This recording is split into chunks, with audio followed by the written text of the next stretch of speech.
একটা হাদিসে এসেছে নবীজি অনেকক্ষণ সেজদায় পড়ে আছেন। সাহাবীরা অপেক্ষা করছেন।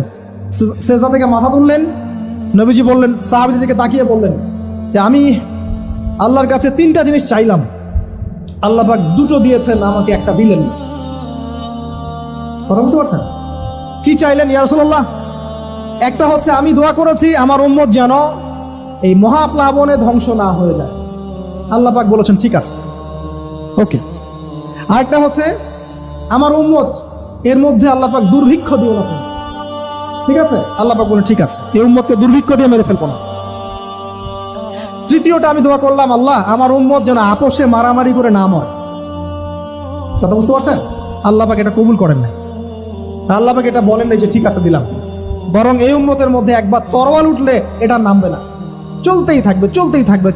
দেখেন চলছে না বাস্তবতা। এই যে শেষ জামানা হারাস চলছে, কত ঘরে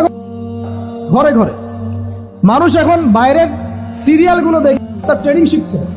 অমুক সিরিয়াল দেখে শিখেছে, অমুক এই কি সিআইডি দেখে শিখেছে, হ্যাঁ ক্রাইম পেট্রোল দেখে শিখছে না? প্রশাসনকে জিজ্ঞাসা করেন যে কেস কর। মানুষ করার জন্য যাররা পরিমাণ এখন বুক কাঁপছে না।